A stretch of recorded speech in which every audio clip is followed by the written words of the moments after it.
मैं ललित कुमार गुप्ता यहाँ सेक्टर 20 पंचकुला में रहता हूँ। 20 पंचकुला में रहता हूँ और मैं यहाँ 2010 में आया था। अपना मोबाइल नंबर साथ के साथ 99 मेरा मोबाइल नंबर है 9988091779 91,779। हाँ जी जी।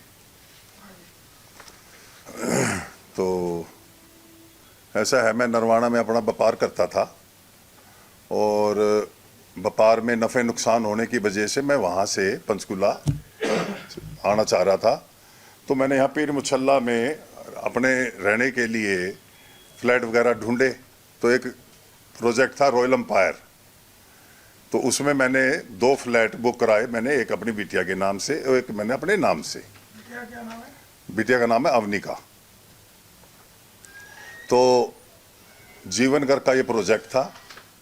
तो साइट भी देखी थी, नक्शे वगैरह थे। उन्होंने बताया कि भी हमारा 8 फ्लोर पास है, आप लोन कराना चाहो इसका लोन करा सकते हो, हम आपको एनओसी दे देंगे।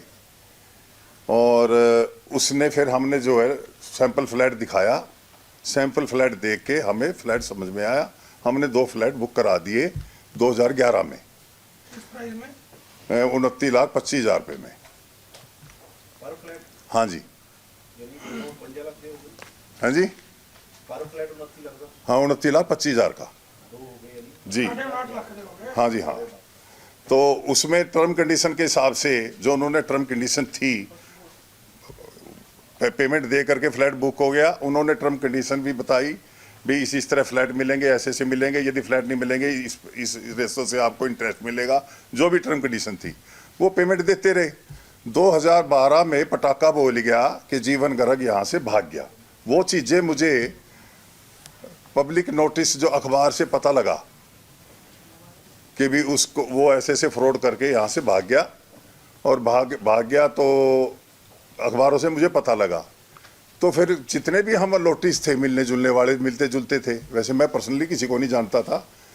तो उन्होंने मेरे से ये इकट्ठे होके फिर हम एक किसी जसल सूद नाम का लड़का था, उसका फ्लैट बुक था, वो पैसे से एडवोकेट था शायद। तो उसकी FIR थी 151/2012।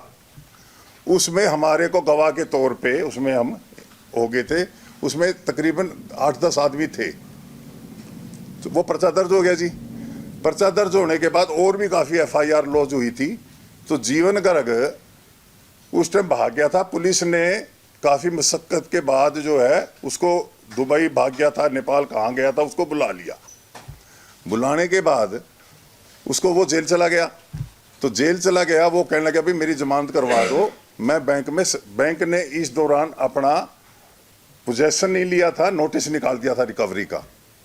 तो वहाँ से हमें पता लगा कि भी बैंक ने इस पर लोन, इसने बैंक से लोन ले रखा है, जबकि वो ले नहीं सकता था क्योंकि ऑलरेडी वो पहले सब उस सोसाइटी पे, रॉयल अपार्टमेंट पे 10-12 फ्लैटों की दूसरे बैंक से, HDFC बैंक से है, और कोई जो मुलाजिम थे उन्होंने अपने डिपार्टमेंटों से इस पे लोन ले रखे थे। अब एक चीज़ की लोन होने के बाद दूसरी चीज़ पे लोन नहीं हो सकता, ये तो वैसे ही फ्रॉड है। अच्छा, उसके बाद फिर वो लोन वाली बात होगी जी। फिर वो इसने एक ये रॉयल अपार्टमेंट की एक सोसाइटी बनी, रॉयल एम्पायर की एक सोसाइटी बनी 2013 में। 2013 में बनने के बाद इसने जो है उसमें एक कंप्रोमाइज़ किया। कंप्रोमाइज़ करने के बाद कि भी मैं आप लोगों को फ्लैट बना के दूंगा, अब मेरी ज़मानत करवा दो। तो उसके बिहाफ पे इसको वहाँ से ज़मानत मिल गई थी। ज़मानत मिलने के बाद वो वापस आया। आने के बाद बैंक में उसने कुछ टर्म एंड कोई इनका कंप्रोमाइज़ वगैरह हुआ था। एक लेटर है मेरे पास, इसमें है, देखना पड़ेगा क्योंकि वो बैंकों के पेपर का था। भाई 10% मैं बैंक में जमा कराता रहूँगा और आप मुझे इसके पोजेसन ना लो अभी। तो ये जीवन गर्ग के भाई हैं, पवन गर्ग। ये उस कमेटी में ये थे कि भी वो 50-50 हज़ार रुपये पर फ्लैट अलॉटी देंगे और उसको जो है मतलब बिल्डिंग को बनाना शुरू करेंगे। तो वो उसमें एक ही किस्त गई थी फ्लैट वालों की। उसमें ये मेंबर थे, इनके सिग्नेचर होते थे, इसका नाम है उस एग्रीमेंट में। चलो, मेंबर कितने थे कौन? यानी बनी थी ये लोग जिसमें भी थे ये दो या तीन थे, ये वैसे बनाए थे एक थोड़े से। नहीं वो नहीं, जो अलॉटमेंट 50,000 देने की बात कर रहे थे। वो तो ऐसा है जी, वो तो देखो ध्यान नहीं है, कोई लिस्ट नहीं बनी थी उस चीज की, लेकिन मेरी ख्याल देखो 20, 30, 40 आदमी ने तो दिए थे पैसे, उसकी रिकॉर्ड मिल सकता है, ऐसी बात नहीं है। चलो, वो पहली किस्त में ही वो गड़बड़ हो गई, वो गड़बड़ हो गई तो बैंक में वो फिर डिस्प्यूट पड़ गया जी। फिर बैंक में ने उसका अपना पोजेशन ले लिया।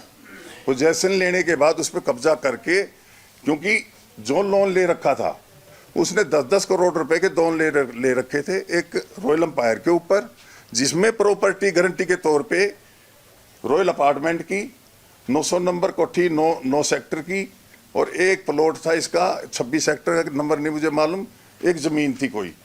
तो बैंक ने रिकवरी के टाइम उन पे सब पे पोजेशन ले लिया। पोजेशन लेने के बाद बैंक ने पोजेशन ले लिया, लेने के बाद उसकी सेल नोटिस निकाले। तो 909 नंबर की इसकी कोठी बैंक ऑक्शन में सेल हो गई थी रिकवरी में। उसके बाद एक 26 सेक्टर वाला वो भी सेल हो गया था। रॉयल अपार्टमेंट की भी बैंक ने कम से कम 3 या 4 बार सेल निकाली, उसके पब्लिक नोटिस हैं। तो उन्होंने निकाले थे, पहले तो निकाला था 22 करोड़ रुपए का, फिर निकाला था 20 का, फिर ऐसे ही रेट में निकाले थे।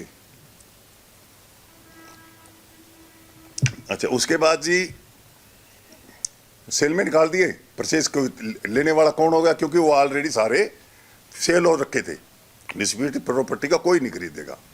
चलो, वो चलते चलते इस दौरान जीवन गर्ग ने Tarsem Singla builder, Singla realty and infra private limited firm Ludhiana की है, और एक एग्रीमेंट हुआ इनका।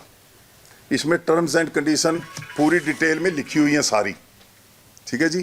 भाई इस प्रोजेक्ट के इतने फ्लैट, इसके ये, उसमें ये भी था भाई बैंक को हम सेटल करके इसकी पेमेंट करके प्रॉपर्टी को रिलीज करवा लेंगे। ये चलता रहा। तरसेम सिंगला ने आके बड़े जोर शोर से वो प्रोजेक्ट बनाया था, सबको पता है, लुधियाना का बिल्डर था। सबको ये सांस आ गया कि भी जेन्युइन बंदा आ गया, ये प्रोजेक्ट बन जाएगा, लोगों को रहने के लिए फ्लैट मिल जाएंगे। तो इसके बाद मिल जाएंगे। तरसेम सिंगला बनाता रहा जी। तो तरसेम लोगों को विश्वास भी था उस आदमी पे, बनाता रहा। तो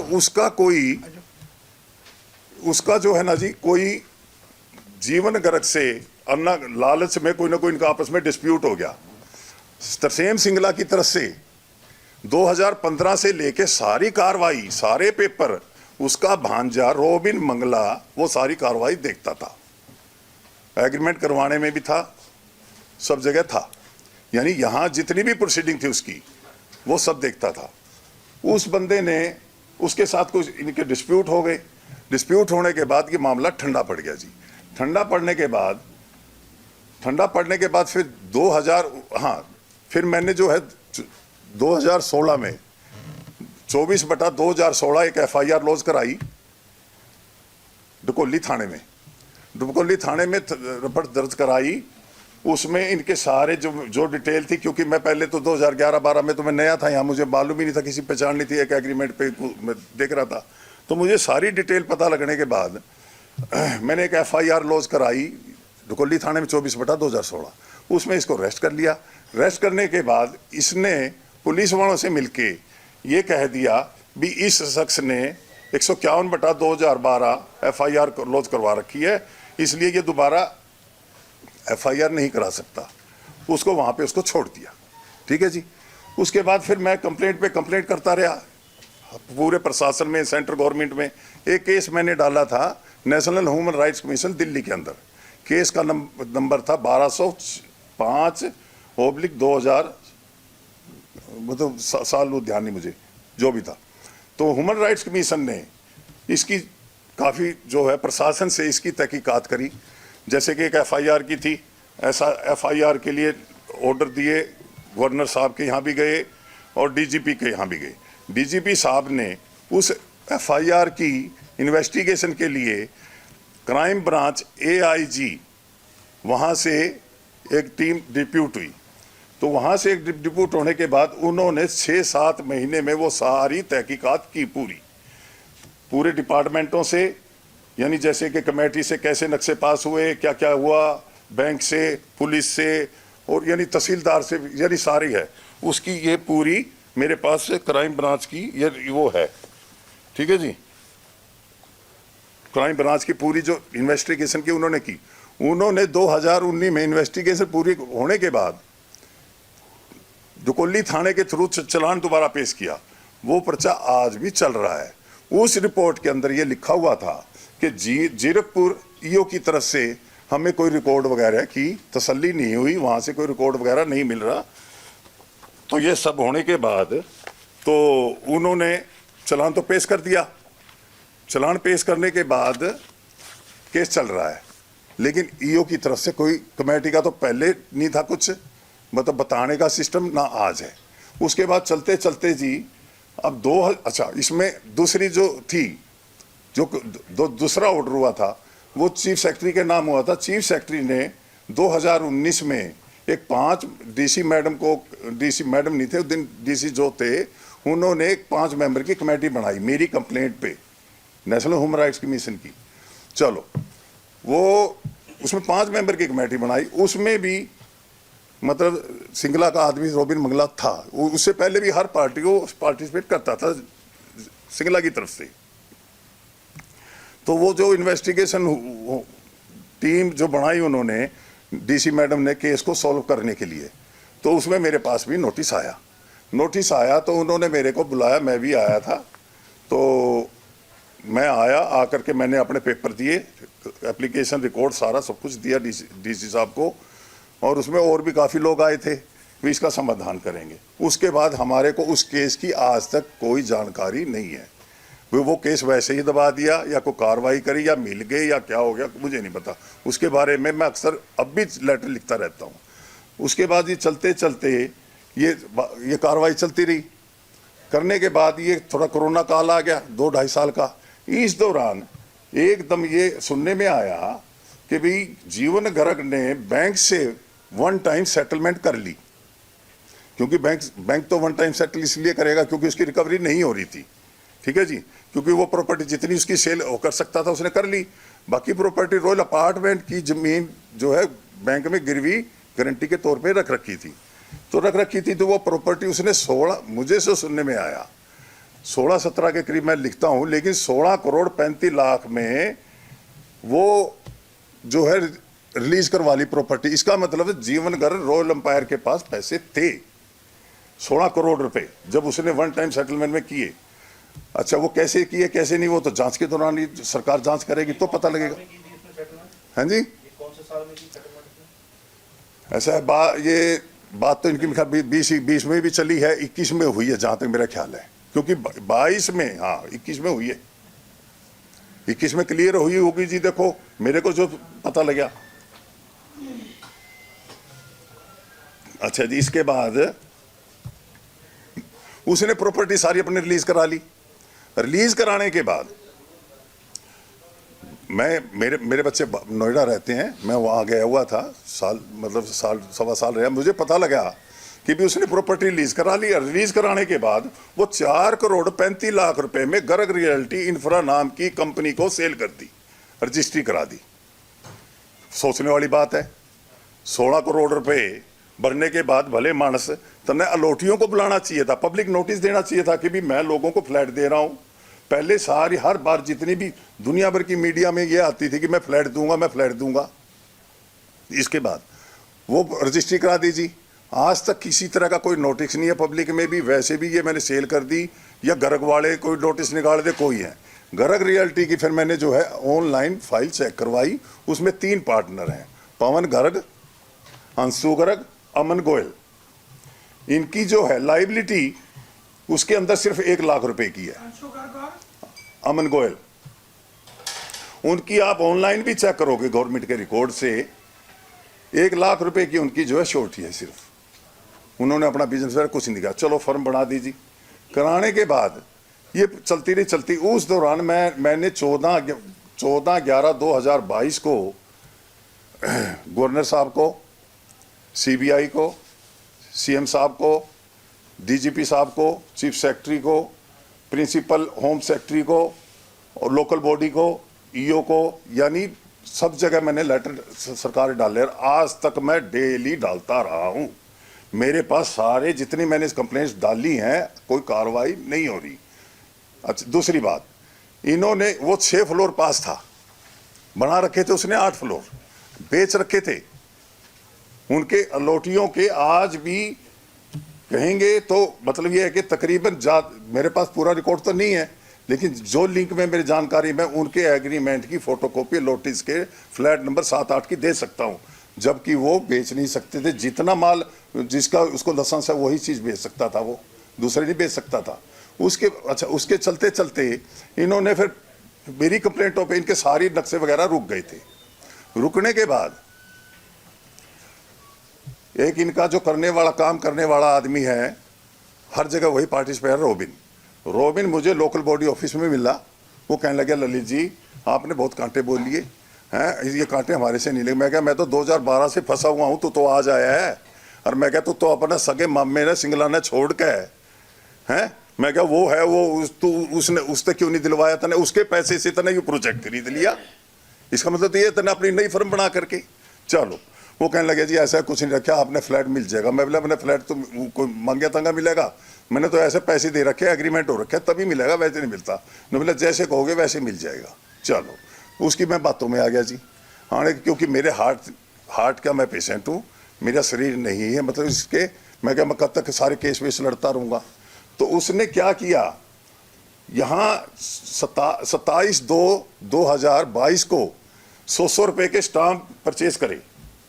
स्टाम्प परचेज किए, उसी दिन उसने वो टेस्ट करवाए 27 को ही, उसी दिन उसने वो टाइप कराए, उसी दिन उसने टेस्ट करवा लिए नोटिस से, उसी दिन ईओ से 27 तारीख को ही ईओ ने रिपोर्ट बना करके दे दी।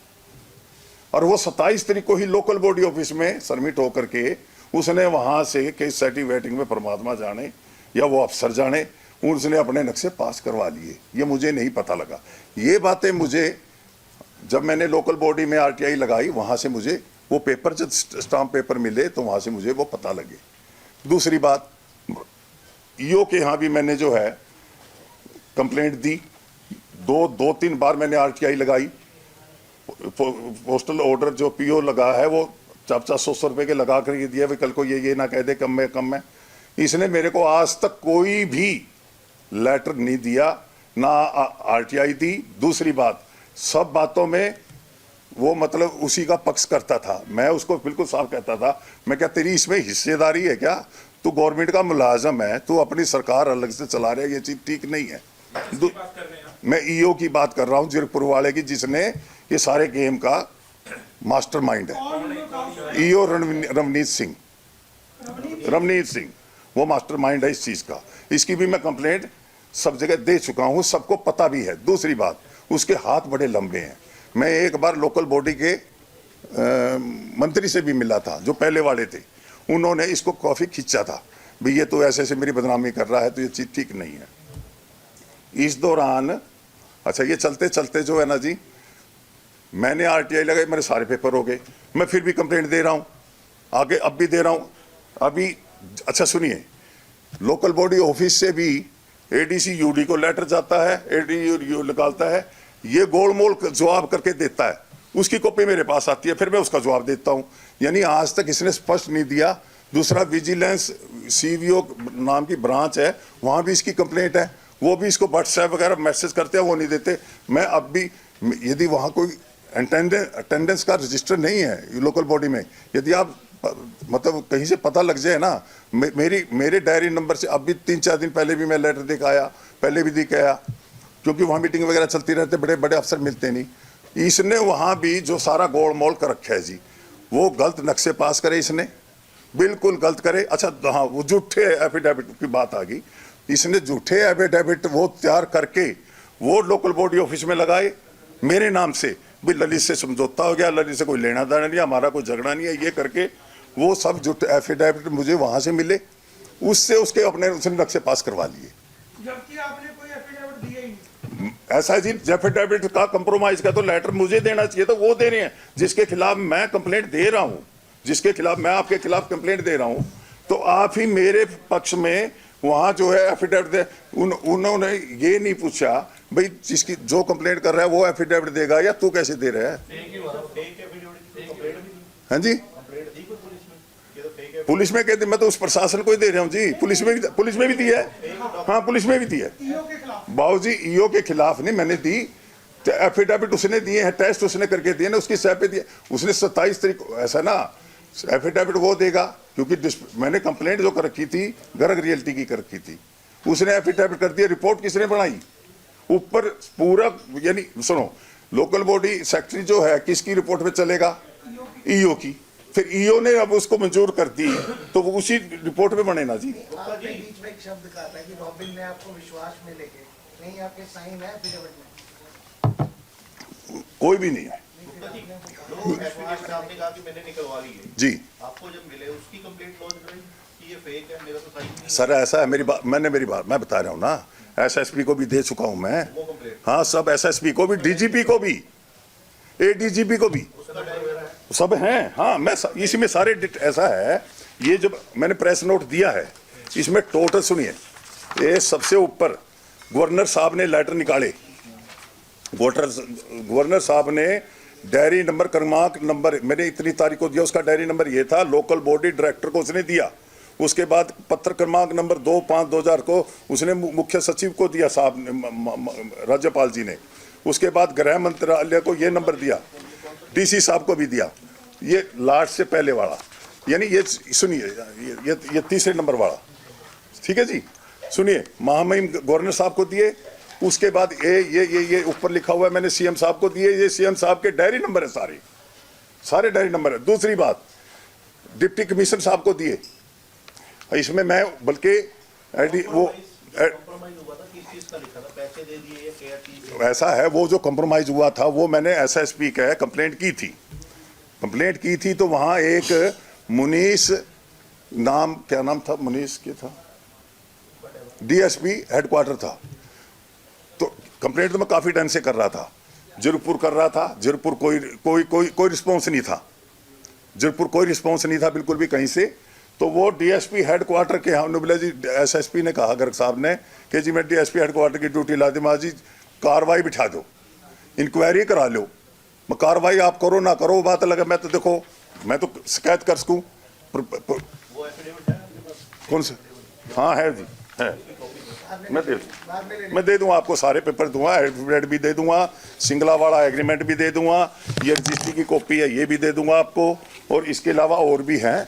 तो वो जो है डीएसपी हेडक्वार्टर ने वो बैठ के नोबिला जी हाँ हो गया जी, मैं क्या जी हो गया, नोबिला कैसे हो गया, डीएसपी ने जो कंप्रोमाइज़ की बात हुई थी कैसे हुआ, मैं क्या रोबिन बता भाई, रोबिन ने ये बताया, मैं क्या जी असल में तो एक तो ये मालिक नहीं है, मैं क्या जी 3 मालिक हैं वो उनको बुलाओ, तो डीएसपी हेडक्वार्टर ने कहा जी नोबिला भाई तू मालिक नहीं है तो कैसे है, इसने एक अपनी कोई पावर टोरनी वगैरह या इसको कोई कुछ चीज़ दे रखा था पेपर, वो दिखाया, नोबिला गुप्ता जी कोई दिक्कत नहीं इसने कर दो, इसने मेरे को इसने जो है डीएसपी को ये कहा हाँ भाई कैसे कैसे, तो उसने ये कहा कि जी चाहे तो फुल एंड फाइनल का एग्रीमेंट करवा लेंगे ये, या इसकी जीपीए करवा लेंगे या रजिस्ट्री करवा लेंगे, मैं मतलब ये है कि पूरे कागज़ तैयार करके मैं दूंगा, वो उसमें लिखा हुआ है, वो भी मैं आपको कॉपी दे दूंगा।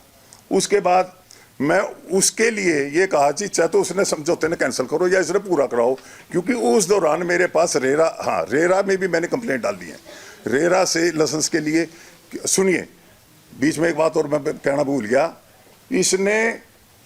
इसके नाम रजिस्ट्री होने से पहले जैसे मेरे जैसे जो लोटी थे ना उनके एग्रीमेंट चेंज कर रखे हैं, उसकी कॉपी रेरा के अंदर लगा रखी है, रेरा में इसको लाइसेंस नहीं मिल सकता, कारण उसका यू लॉ के मुताबिक, तो क्योंकि जब तक इसके पास रेरा का लाइसेंस नहीं होगा ये आगे किसी का एग्रीमेंट चेंज ही नहीं कर सकता। कम से कम 20 यूँ कर चुका, मेरे पास वो तो नहीं है, मेरे पास 1 या 2 के तो मैं दे सकता हूँ यदि आप मांगेंगे, बाकी मैं फ्लैट नंबर बता सकता हूँ, उनका रिकॉर्ड, उससे एफिडेविट ले लो सामने वाले से, तो एफिडेविट देता नहीं चेंज करे। दूसरी बात है कि मैं बताऊँ आपको, तो इसके अलावा क्या है कि जी कार्रवाई नहीं हो रही बिल्कुल भी, मेरी तो सिर्फ ये है, मैं ये नहीं कहता, मैं तो सिर्फ सरकार से एक ही, अब जितने भी लेटर लिखे हैं मैं कहा जी इसकी जो है जांच कराई जाए, जिसमें ईओबी हो, प्रशासन के अधिकारी जितने भी हैं, डीसी मैडम ने भी अभी एक जो मैं बता दूं आपको, डीसी मैडम के भी मैंने काफ़ी शिकायत पत्र दिए। देने के बाद वहाँ एक सीएमओ बैठे हैं, सीएमओ एफ सीएमओ एफ कुछ है वो अफसर, उसके मेरी फाइल भेज दी। भेजने के बाद वो हम समझौता कर लो। मैं क्या तुम मेरी बात सुनो, तुम पंचायती बनोगे के? मैं लेटर दे रहा हूँ कंप्लेंट, तुम इसकी तहकीकात करो। इसका जो है समाधान जो है नहीं निकलेगा, इसका समाधान निकलेगा इसकी रिपोर्ट आने पे। इसमें के घपला है। मैं क्या जी यूएफ सबसे बड़ा घपला है कि जी 16 करोड़ 35 लाख रुपए बढ़ के प्रॉपर्टी रिलीज कराना, 4 करोड़ की कम से कम या अपने रिकॉर्ड में स्टाम्प ड्यूटी की तो रिकवरी कर लो। उस अच्छा प्रॉपर्टी तो तब भी अटैच थी। हाँ जी सुनिए, ये किशोर भारद्वाज जी हैं, इनका 2021 में इसकी प्रॉपर्टी की अटैचमेंट हो रखी है ऑर्डर पे। तो मैं आपको विद डॉक्यूमेंट हाँ ये देंगे अपना, ये दे रखे किशोर भारद्वाज जी, एडवोकेट किशोर भारद्वाज, ये भी अलोटी है। 9988 450 400। मैं आपको विद डिटेल का हाई कोर्ट ऑर्डर्स आपने कब बुक करवाया था, कब दिया था? सेम 2012 तब कही है। मैंने बेल कराई थी इसकी जब ये हाई कोर्ट से 2013 में जब ये बाहर जो मैंने आपको बीच में एक बात बोली थी ना कि इसने कंप्रोमाइज किए थे सोसाइटी बना करके, उस सोसाइटी के मेन ये थे, सेक्रेटरी था जी वहाँ पर। तो ठीक है। हाँ इन्होंने ही वो कंप्रोमाइज, उसी की बेस पे ही उनकी जमानत हुई थी। ये आप इनसे भी पूछ सकते हो। सर पहले आप अपना पूरा कर लो, हम हाँ जी 5 सेकंड और- जी। हाँ प्लीज। तो मेरा तो एक ये कहने का मतलब है जी कि पॉइंट्स तो मेरे पास और भी बहुत ज़्यादा है यदि आप मेरे से पूछेंगे। दूसरा ये है, मैं तो सिर्फ एक ही मेरी मांग है, किसी से कोई दुश्मनी नहीं, किसी का कोई आपस में वो नहीं है। फ्रॉड बहुत बड़ा है। यदि सरकार, क्योंकि भगवत मान की सरकार एक ईमानदार सरकार है, अफसरशाही जो है उन सरकार को मतलब बेवकूफ़ बनाने की कोशिश कर रहे हैं। मैं तो एक ही विनती करूँगा मान साहब ने कि इसकी जो है हाई पावर कमेटी द्वारा कोई ना कोई जांच कमेटी बिठा दो, इसका सारा शिस्सा साफ हो जाएगा। मैं ये नहीं कहता मैं सच कह रहा हूँ, मैं ये नहीं कहता वो सारे सच कह रहे हैं। सामने जो है वो पिक्चर आएगी। पहले एक जो इन्वेस्टिगेशन टीम क्राइम ब्रांच से हुई थी, आधा केस तो उन्होंने सॉल्व कर दिया था। यदि उनको भेज देंगे तो बढ़िया, नहीं भेजेंगे तो वो अपनी तरीके से कर ले। मैं डीजीपी साहब को भी जांच के लिए लिख चुका हूँ कई बार, एडीजीपी साहब को। तो ये मेरी बात है। डॉक्टर साहब आप पार्टनर हैं, कितने % के पार्टनर हैं आप? सर 40% के पास। पहले आप अपना इंटरव्यू बताओ, नाम वगैरह। मेरा नाम पवन कुमार है, पिताजी का नाम आत्माराम है। मोबाइल नंबर भी बोल दीजिए। 98 727 91 414 9727 91 414। ललित जी आपकी डिमांड सिर्फ यही है कि जांच होनी चाहिए, जांच होने तक इसकी जो सेल हो रही है। एक मैं बीच में कहना भूल गया, मैं तो जांच से पहले इस सारे प्रोजेक्ट को एक बार रोक के, सारे को रोक के, क्योंकि ये आगे कोई गड़बड़ ना कर दें। क्योंकि सुनो, ये आगे की आगे गड़बड़ कर रहे हैं। अब एक ताजी इन्होंने दुकान बना दी जी वहाँ, और वो सुनने में आया कि 80 लाख की बेच दी। मैं तो ये कह रहा हूँ कि जांच तुम किसी की करो ना करो, तारा अपना खुद का अफसर ईओ ऐसे की कर लो। इसने थोड़ा सा खींच के लोगे, सारी अपने आप पे बोल देगा यूँ। अरे मैं बताऊँ आपको, मैंने यहाँ भी लिख दी। यहाँ सच्चाई बात ये है, मैं हरियाणा का रहने वाला हूँ। एक तो ना मैंने पंजाबी पढ़नी आती, ना मैंने पंजाबी बोलनी आती, और दूसरी क्या है कि बांगरू कह के मैंने बाहर निकाल दिया पंजाबी अफसर जितने भी हैं। दूसरी बात, यहाँ तो सारा अफसरों का सौदा जमा बिल्कुल बेड़ा गहरे कर है। सच्चाई बात बता रहा हूँ मैं।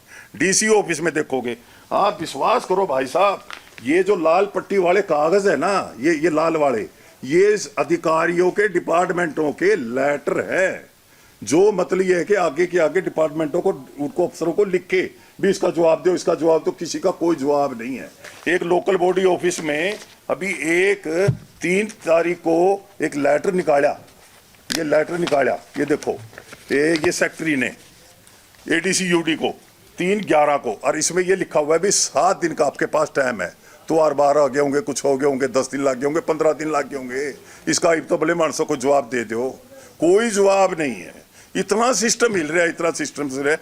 जब ये पंजाब जो है ये भ्रष्टाचार की इस वजह से ना बहुत पीछे चला गया। मैं तो एक बात को आप देखो, ये देखिए, मैंने लोकल बॉडी प्रशासन को ये चिट्ठी लिखी और मैं ईओ को भी दे के आया हूँ उसको भी, आपके ऐसे ऐसे अधिकारी हैं, लेकिन समझ में नहीं आती। मैंने तो बल्कि यहाँ तक लिख लिया कि ये तो जीरोपुर की सरकार जो है मान साहब की सरकार नहीं चला रही, ईओ की सरकार चला रही है। उसने अपनी टीम बना रखी है, उसने 2-4 अपने आदमी पाल रखे हैं। अच्छा एक और सुनो, 6 बार मैं जा लिया और आरटीआई का जवाब दो, मैंने इसके नक्शे नुक्से किस तरह पास करे जावा, कोई जवाब नहीं है। क्राइम ब्रांच की रिपोर्ट में आपको दिखाऊंगी, देखो ये देखो, ये आप ये देखो, ये मेरे ये वहाँ के पास हैं डीजीपी के, और ये मिनी सेक्रेटरीट के होम सेक्रेटरी के जाने के। और इसके अलावा ये देखो, गवर्नर साहब ने ये लेटर लिखा डीसी मैडम को, और ये गवर्नर साहब ने लिखा लेटर, ये देखो ये होम सेक्रेटरी को, ये होम सेक्रेटरी को लिखा है। ये देखो ये सीएम साहब ने लिखा मार्केट कमेटी सेक्रेटरी को, ये देखो सीएम साहब ने। इसके अलावा ये देखो होम सेक्रेटरी के यहाँ से 20 लेटर मेरे, ये सारे अलग अलग डेट के, अलग चीज़ के, इस पेपर में मैंने ये सब चीज़ लिखी हुई है। आपको ये कहोगे जी ये नंबर वाला दिखाओ आप मेरे को, मैं आपको दिखाऊंगा। ये देखो इतने लेटर ये निकल चुके। मैं ये कह रहा हूँ कि भी कहीं, अच्छा क्योंकि मुझे पंजाबी नहीं, ये पंजाबी नहीं आती, मैं हिंदी ट्रांसलेट करके पेपर निकाल के थोड़ी बहुत ही मांगी बोली समझ लूँ भी ये इसका ये मतलब है। पीछे 7 तारीख ने जो है 7वें महीने में इसने एक लेटर निकाला, उसका मैंने जवाब दिया। मैं मेरी बात सुनो, मैं ये कहता हूँ वो जो पार्टनर हैं उनकी कम से कम इनकम टैक्स में रिटर्न चेक कर लो। वो कोई 20 करोड़ रुपए का वो प्रोजेक्ट, मतलब ये है कि 112 फ्लैट 4 करोड़ 35 लाख रुपया में बेच दिए। उसमें एक लिख रखा है, मुझे तो अभी कल ही पता लगा, खैर पंजाबी नहीं आती। इसमें MOU कर रखा है उनकी आपस में, जीवन गर्ग ने और उसने। वो MOU के है, घरे घर में बैठ के जो मर्जी MOU बना लो, कि लोगों ने फांसी तोड़ के MOU बनाओगे तुम, क्या चीज़ बनाया कि नहीं, आज भी एक फ्लैट नहीं दिया। बस ये है करके सारी। मैं तो एक ही बात कहूँगा जी, इसको कंक्लूड करो, स्पेस बहुत कम मिल रही है, बातें बहुत ज्यादा है। वो मैं तो एक बात सुनो जी, एक तो तरसेम सिंगला है, ठीक है जी, उसको पार्टी बनाया जाए क्योंकि वो मेन था, उसने पैसे इन्वेस्ट किए थे, उसका एग्रीमेंट हो रखा है, उसका सुप्रीम कोर्ट में भी नाम है। सुप्रीम कोर्ट के अंदर जो केस चल रहा है उसमें डीसी की तरफ से जवाब जा चुका, वो पार्टी थी। एसपी की तरफ से सुमित मोर जी जवाब दे के आए थे, वो हो गए जी। सीबीआई भी पार्टी थी, सीबीआई ने भी अपना जवाब दे दिया। बैंक भी अब जो सेटल हो गया वो भी पार्टी था, उसने भी अपना वहाँ जवाब सबमिट कर दिया। लेकिन जीवन गर्ग आज तक कभी भी वहाँ पेश ही नहीं हुआ, वहाँ कभी पेश ही नहीं हुआ, ना वो हाजिरी वो लगाता ना कहीं। वो तो लोकपाल में भी, ईओ तो लोकपाल में भी हाजिर नहीं हुआ था, इसके नॉन अवेलेबल वारंट निकले थे। वो अब जो है वकील ने जवाब दिए 10 दिन पहले। मेरा तो ये की बात का कहना है कि इसकी उच्च स्तरीय अच्छी तरह जो है ना, सरकार अब पब्लिक की भरोसे की बजाय सरकार अपने फायदे के लिए, सरकार के लिए जो है ना, इसकी जांच हाई पावर कमेटी से करवाई जाए सबकी। पवन गर्ग जी, आपका नंबर 93 727 91 414। हाँ जी, ਹੁਣ ਤੁਸੀਂ ਦੱਸੋ ਜੀ। ਸਰ 2013 ਦੇ ਵਿੱਚ 2013 ਦੇ ਵਿੱਚ ਇਹ ਦੋਨੋਂ ਬਾਬਤ ਪ੍ਰਿੰਸ ਗਰਗ ਤੇ ਜੀਵਨ ਗਰਗ ਨੇ ਮੇਰੇ ਨਾਲ 60-40 ਦਾ ਐਗਰੀਮੈਂਟ ਕੀਤਾ ਰਾਇਲ ਅਪਾਰਟਮੈਂਟ ਦਾ, ਜਿਹਦੇ ਵਿੱਚ 40 ਪੈਸੇ ਮੇਰਾ ਹਿੱਸਾ ਸੀਗਾ, 60 ਪੈਸੇ ਇਹਨਾਂ ਦਾ ਸੀਗਾ, ਰੋਲ ਪੈਨ ਦਾ, ਦੋਨੋਂ ਬਾਪੂ ਬੇਟੇ ਦਾ। ਉਸ ਤੋਂ ਬਾਅਦ ਇਹਨਾਂ ਨੇ ਜੀ ਕੀ ਕੀਤਾ, ਮੇਰੇ ਨਾਲ ਕੋਈ ਹਿਸਾਬ ਨਹੀਂ ਜੀ, ਮੇਰੇ ਨਾਲ ਕੋਈ ਹਿਸਾਬ ਨਹੀਂ। ਮੈਂ ਬਣਾਉਣ ਲੱਗਿਆ ਸੀਗਾ, ਬਣਾਉਂਦੇ ਮਤਲਬ ਬੈਂਕ ਨੇ ਪੋਜੀਸ਼ਨ ਲੈ ਲਿਆ, ਤੇ ਬੈਂਕ ਉੱਥੇ ਪੁਲਿਸ ਬਿਠਾ ਦਿੱਤੀ, ਬੈਂਕ ਨੇ ਪੋਜੀਸ਼ਨ ਲੈ ਕੇ ਜੀ। ਉਦੋਂ ਬਾਅਦ ਇਹਨਾਂ ਨੂੰ ਮੈਂ ਕਿਹਾ, ਹਾਂਜੀ 13 ਦੇ ਐਂਡ 'ਚ ਲੈ ਲਿਆ।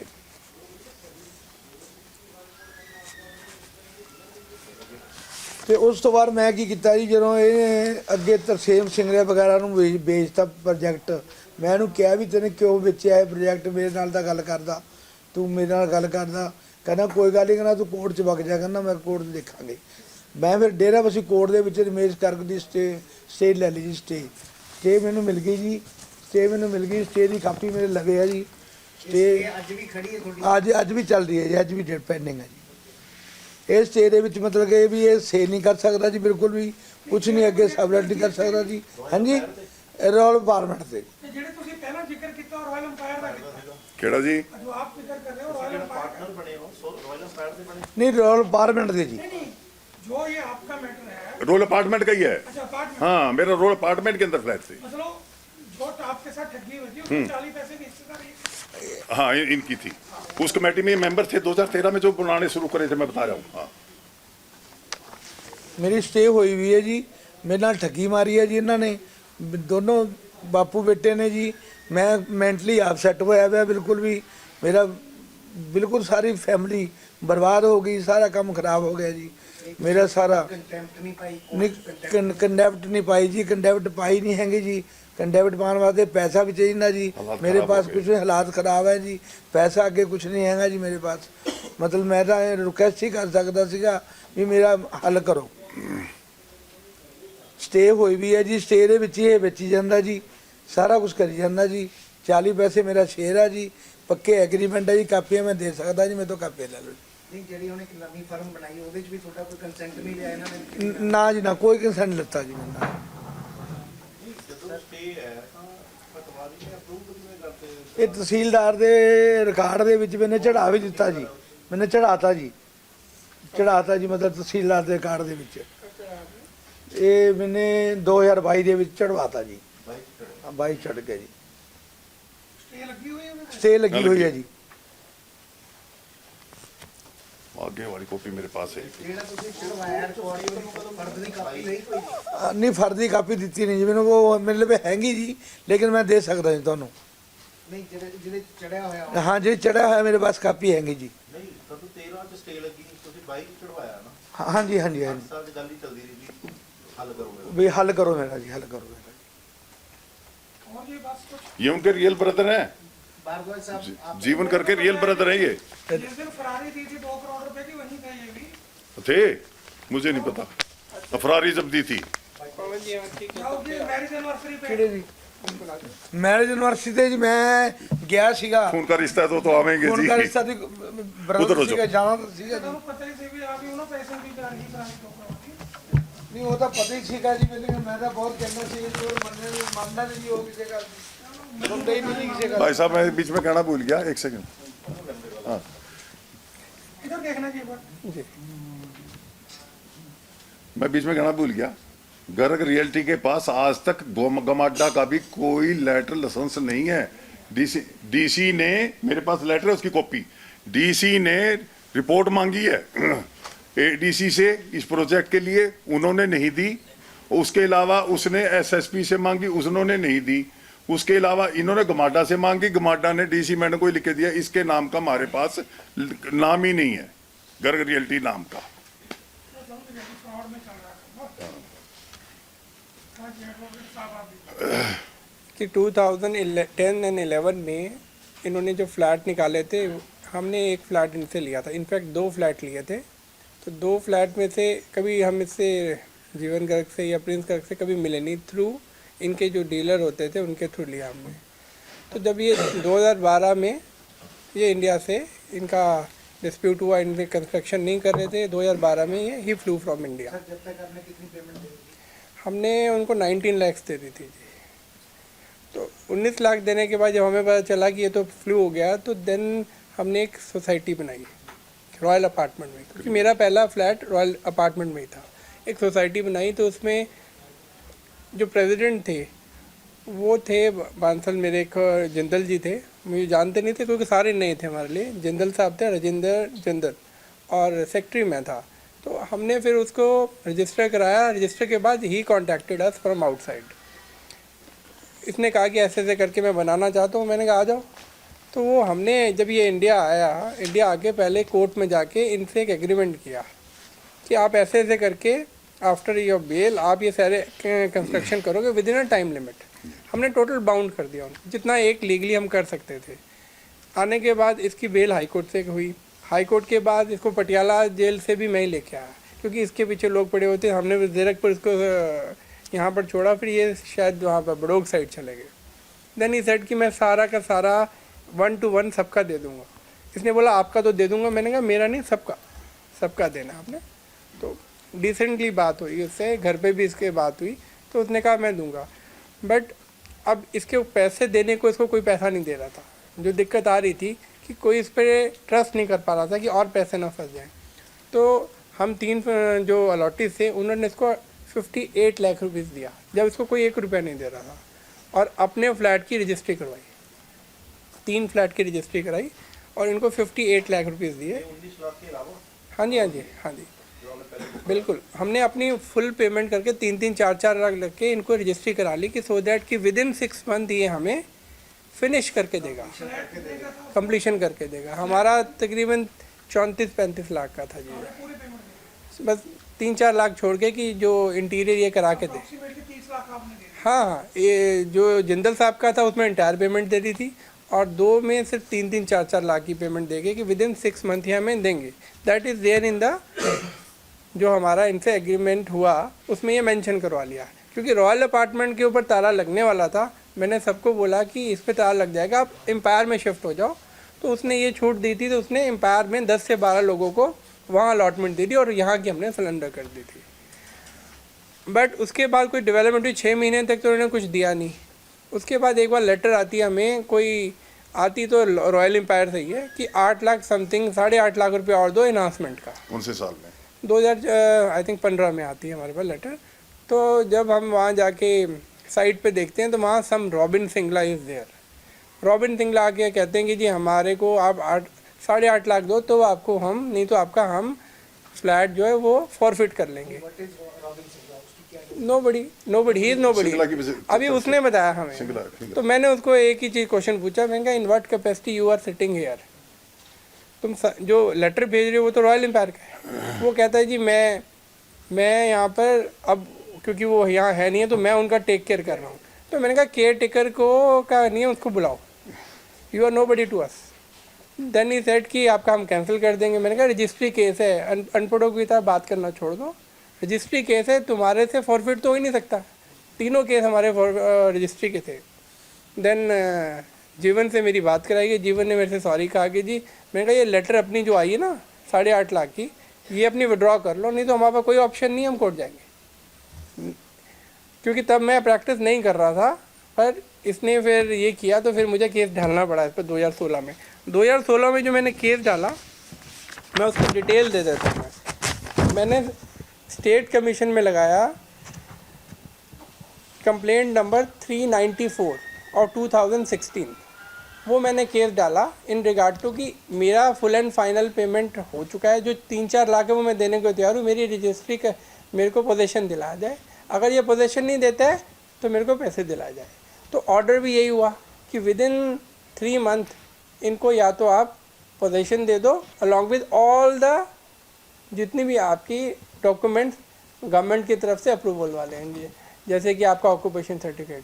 अगर ये नहीं करता है तो फिर हमें 12% के साथ इंटरेस्ट के साथ इनको पैसा देना है। ये कौन सी किसका ऑर्डर था ये स्टेट कमीशन पंजाब, ये 16 में ये 18 में, हाँ इसका 18 में ऑर्डर आ गया जी, 2018 में ऑर्डर आ गया। ऑर्डर आने के बाद हमने इसकी एग्जीक्यूशन फाइल की। एग्जीक्यूशन भी स्टेट कमीशन में जानी थी। स्टेट कमीशन में फर्स्ट हमने इनकी डिटेल्स दे दी कि रॉयल एम्पायर की ये रकबे हैं, वो अटैच कर दी गई। वो आज तक अटैच है मेरी, अभी भी अटैच है जी, आज बेच नहीं सकता, अभी बता रहा हूँ मैं आपको आगे। वो अटैच तब से मैंने 18 में जब इनको एप्लीकेशन दी, 2020 में डीसी मोहाली ने इनकी ये प्रॉपर्टी रॉयल एम्पायर अटैच कर दी, जबकि बैंक से भी अटैच थी। तो सेकंड चार्ज हमारा है, जो बैंक का अटैचमेंट, अटैच होगी।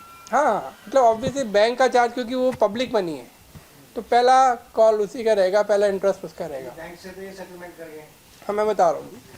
उसके बाद 220 में जब हमने ये ऑर्डर कराया तो ये पेमेंट करने नहीं आ रहा था और वहाँ अपीयर भी नहीं हो रहा था।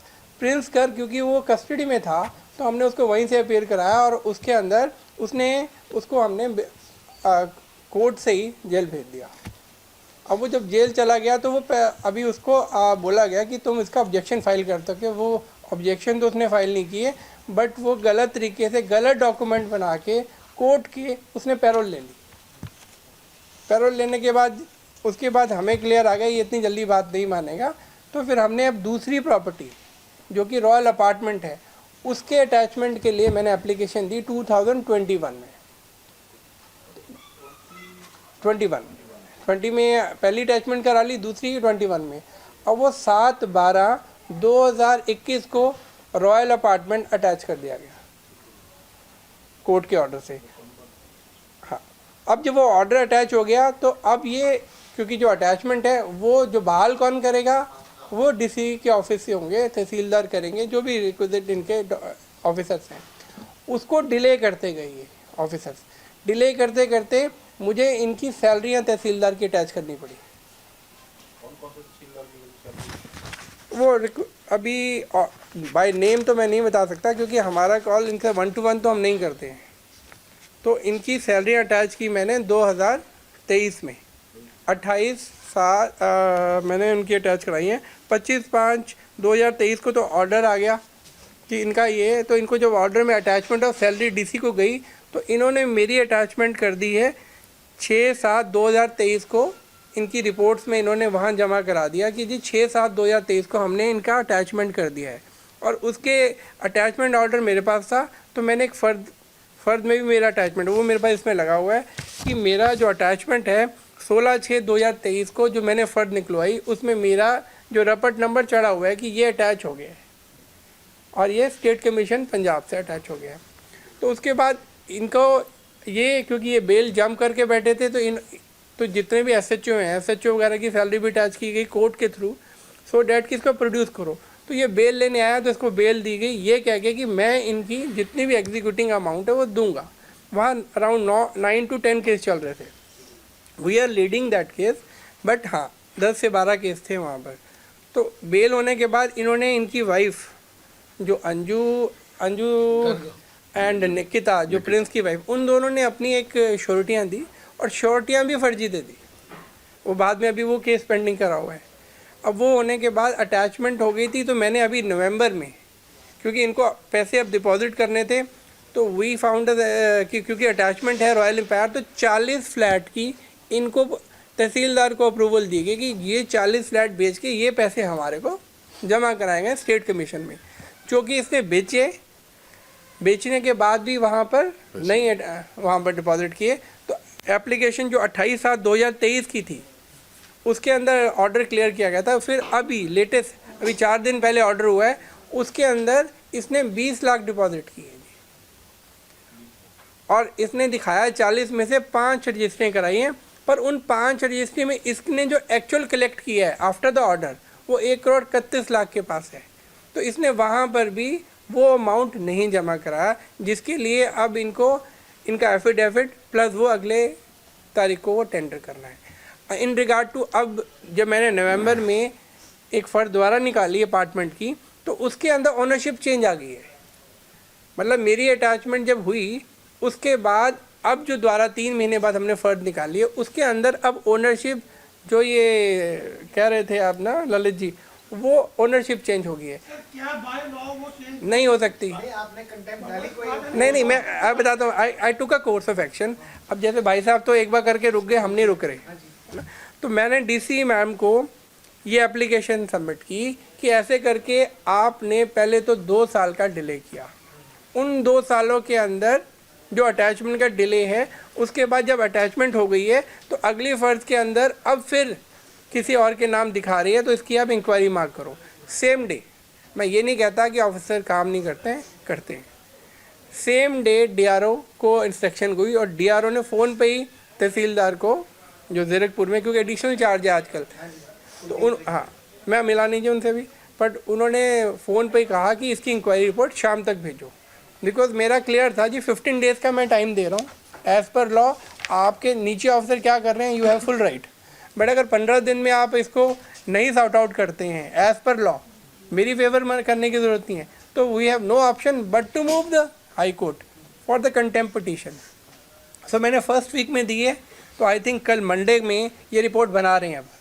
एंड जो मेरे को अंदर से क्लियर हुआ है कि येस 2021 में मैंने दिसंबर में जब अटैच किया, इन्होंने डेलिबरेटली 22 में जो 3 नाम बताए हैं उनके नाम से एक रजिस्ट्री की, जो कि वो तब भी नहीं कर सकते थे।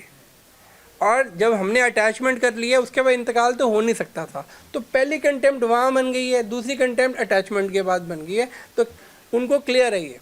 अब वो उनकी रिवीजन में भेज रहे हैं, तो वो रजिस्ट्री जानी जानी है जी। सर तो कंक्लूजन इसका क्या कंक्लूड निकलता की है?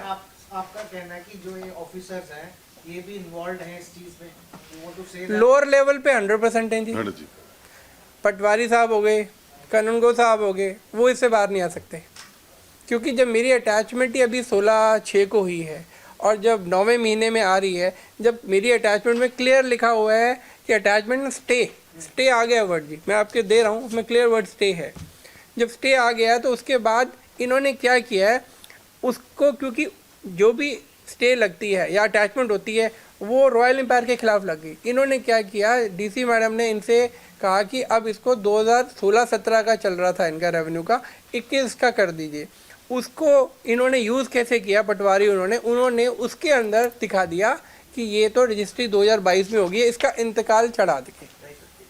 तो इन्होंने क्या किया जी, डीसी मैडम से भी इन्होंने घपला कर दिया, क्योंकि वहाँ के रेवेन्यू ऑफिसर को तो ये है कि आप लेटेस्ट चढ़ाओ। अब लेटेस्ट में क्या किया, जो रबड़ चढ़ी हुई थी, जिन जिन के इनसे लेनदारी थी या स्टे थी, वो सारी ऑटोमेटिकली गायब हो गई। अब उसकी इंक्वायरी चल रही है। तो और स्टेट कमीशन बड़ी इफेक्टिवली काम कर रहा है। जब उनको ये बताया गया, क्योंकि they approach me personally twice, मैंने कहा कि गर्ग साहब आपने जो देना है कोर्ट में देना है। तो 20 लाख भी अभी मैंने बड़ी मुश्किल से वहाँ हुए हैं। अब वहाँ पर 1,31,00,000 ये ले चुके थे, जो कि कोर्ट की नॉलेज में है। तो बाउंड तो ये कर रहे हैं हम, बट प्रशासन इनका किस लेवल तक साथ दे रहा है, वो 100% दे रहा है। अपर लेवल पे नहीं दे रहा, पर लोअर लेवल पे दे रहा है।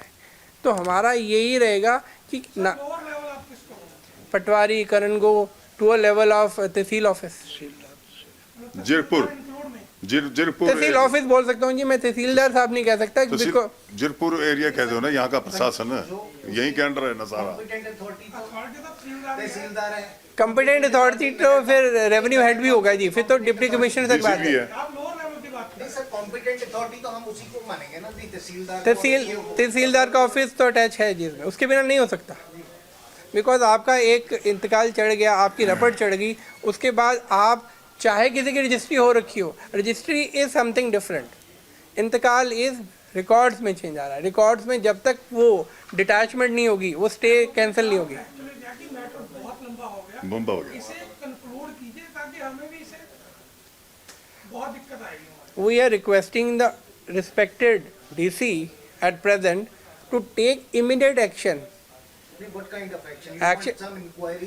The registry, whatever the intikal they have done in some name, that is to be struck off. That is to be go back. How she does?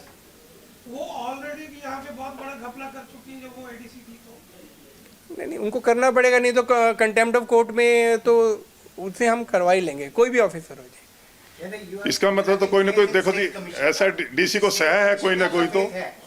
State commission से हम order करा रहे हैं, हम अब तो हाई कोर्ट जाएंगे ना, सीओसीपी तो अभी तक है ना जो स्टेट कमीशन ने फैसले दिए हैं, आप you are satisfied about that? we are satisfied to the extent they know that he is a culprit and they are fully know because we expose him. Because जो 5 रजिस्ट्रियाँ वहाँ उस दिन मेरे उस पर ही गई हैं, यहाँ से तहसील ऑफिस से गई हैं, उसमें मैंने क्लियर उनको दिखाया जी आपको 20 लाख दे रहा है, यहाँ 1,31 आपके ऑर्डर के बाद ले चुका है। तो उसमें हमने क्या है कि because we have to go legal, तो उन्होंने उनसे एफिडेविट के ऊपर मांग लिया। वो या तो देगा, नहीं देगा तो भी जाएगा जी, देगा तो भी जाएगा। मैं तो एक बात तो कहता हूँ, रेवेन्यू हेड को जो डिस्ट्रिक्ट रेवेन्यू हेड है उसको एक्शन लेना ही पड़ेगा, अदरवाइज इसका इफेक्ट सीधा गवर्नमेंट पे जाता है कि government is not doing anything. This is a open and shut case जिसके अंदर आपके जो मुलाजिम हैं, आपके जो अफसर हैं, वो उसको फेवर पे फेवर दे ही जा रहे हैं। कुल मिला के आपका डीसी को है, क्योंकि कंपिटेंट तो डीसी है, चाहे उसका पटवारी गलती करे या तहसीलदार। मैंने उन्हीं को मैडम को अभी डीसी मैडम है तो उन्हीं के थ्रू किया, तो डीआरओ को उन्होंने इफेक्टिव कर दिया। मेरे हिसाब से वो काम करना चाह रहे हैं, नहीं भी करेंगे तो कोर्ट्स हैं सीओसीपी में, हम हाई कोर्ट में उनसे जवाब ले लेंगे कि ऐसे कैसे होगा। तो मेरे हिसाब से जो रजिस्ट्री अगर की है या कोई इंतकाल किया वो बैक करना ही पड़ेगा। स्टेट कमीशन के order well before that registry हैं, जितनी डिटेल है विद मैं आपको दे रहा हूँ उसमें, और जो रपट है वो इन्होंने खुद चढ़ाई, उसकी लेटर तहसीलदार की जो स्टेट कमीशन में दी गई है कि हाँ हमने ये अटैचमेंट कर दी है। आपके केस को तो हम नहीं उठा पाएंगे क्योंकि अंडर प्रोसीडिंग है तो स्टेट कमीशन है। हाँ उनका मैटर नहीं सबके हैं सर, मेरे अकेला ऐसा है केस नहीं जी। है, मैं 11 केस लड़ रहा हूँ उसके खिलाफ डिस्ट्रिक्ट कमीशन में। एक आप एक से एक नहीं, मैं बीच में एक नहीं वो बात सबके बोलूं? केस हैं, जब जैसे हाई कोर्ट। सर जी सुनो, सुनने वाली बात है। नहीं कोर्ट मैटर नहीं, इसके अंदर जो एप्लीकेशन दी है डीसी मैम को, ये कोर्ट का मैटर नहीं ये है। कोर्ट का मैटर नहीं है, तो आपने याद होगा। एक स्टेट कमीशन का एक ऑर्डर है ना, उसके बिहाफ पे आपने डीसी को वो एक नहीं अगर मैं अपनी एक रजिस्टर एक अटैचमेंट करा लेता हूँ तो अटैच है ना जी, उसके बाद अटैच चीज़ को आप डिटैच नहीं कर सकते। तो आप जाएंगे तो स्टेट कमीशन के थ्रू ना। नहीं, डीसी मैम को कर दिया, नहीं करेंगे सीधा सीओसीपी में जाएंगे।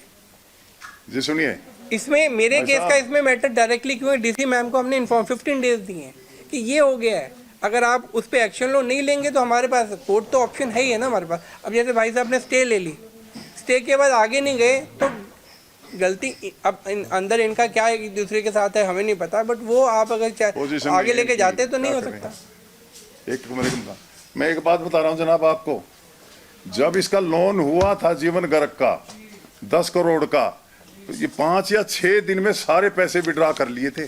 बैंक जो लोन देता है वो बिल्डिंग को, काम को इस्तेमाल करने के लिए देता है, उसकी मेरे पास स्टेटमेंट है। इसने 3 ऐसा नहीं होता जी, ये देखो, वो एस्क्रो अकाउंट होता है, देखो मेरी बात सुनो, ऐसा सारा एस्क्रो अकाउंट में जाता है। मेरी बात सुनो, ये स्टेटमेंट रही जी, सुनो मेरी बात। 14/7 को जो है ना इसका लोन मंजूर हो गया, ठीक है जी, 1/1/2011 को ये स्टेटमेंट है मेरे पास। 14/7 को इसने 4 करोड़ निकाले, 19 को इसने 7 निकाल दिए, और फिर इसने निकाल दिया ये 26 तारीख ने 3 करोड़ कट्टे। कोई 10 लाख 5 लाख किसी के बिल में पे करता। उनका मोड ऑफ ये ऑपरेंडी बड़ा statement अच्छा है। वो ना एक को जैसे इनको 60-40 किया, जो मुझे इनका समझ आया, अब उन 60-40 का किया, अब बैंक से लोन खत्म हो गया, हमारी अटैचमेंट होगी तो उन्होंने एक रॉबिन सिंगला इनकी एक पूरा का पूरा ग्रुप है, वो अपनी वाइफ के नाम या किसी अपने नोन के साथ उन्होंने रजिस्ट्री करवा के। मैंने ललित जी आपको, एडवोकेट साहब आपको दोनों को लिंक भेजी है, जी दोनों को लिंक भेजा है, इसको बाद में कॉन्फ्रेंस के बाद घर जाके सुनना। 2 क्वेश्चन आप दोनों के थे, उसके जवाब आपको उनमें मिल जाएगा। वैसे मैं मेरी रिक्वेस्ट है यहाँ मत सुनना। नहीं, यहाँ नहीं सुनेंगे, नहीं अभी तो कुछ नहीं सुनेंगे। आपको मैंने ना मैं ऐसा है जी, मेरे को आप इसकी अपनी